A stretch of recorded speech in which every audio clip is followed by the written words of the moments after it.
Untuk memerangi perubahan iklim dan mendorong pembangunan yang berketahanan, Menteri Keuangan RI Sri Mulyani Indrawati mengatakan perlu memobilisasi triliunan dolar Amerika Serikat.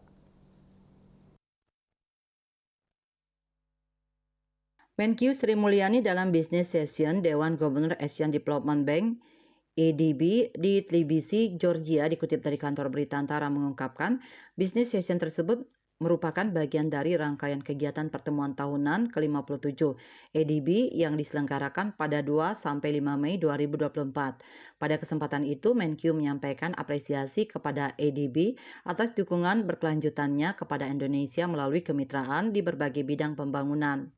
Menurut dia, ADB terus berupaya mengatasi masalah perubahan iklim, kesehatan, kesetaraan gender, pendidikan, dan ketahanan pangan. Lebih lanjut, ia menuturkan kawasan ASEAN masih menjadi red spot bagi perekonomian dunia, terutama didorong oleh permintaan domestik serta inflasi yang moderat. Posisi fiskal juga relatif hati-hati terutama bagi Indonesia yang sedang menjalani konsolidasi fiskal pasca ekspansi di masa pandemi. Namun terlepas dari itu, ASEAN dan dunia tak hanya menghadapi tantangan ekonomi, namun juga tantangan perubahan iklim. Untuk mengatasi tantangan-tantangan tersebut diperlukan investasi keuangan yang besar dan operasi yang efektif. Menkyu juga mendukung reformasi ADB agar menjadi bank pembangunan multilateral yang lebih besar, lebih baik, dan lebih efektif.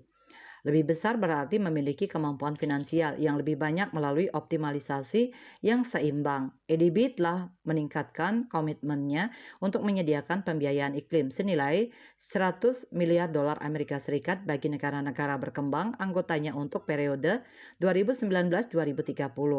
Pembiayaan iklim tersebut diharapkan dapat bertemu dengan proyek-proyek iklim yang berkualitas dan efektif. KMB Bali Pos melaporkan.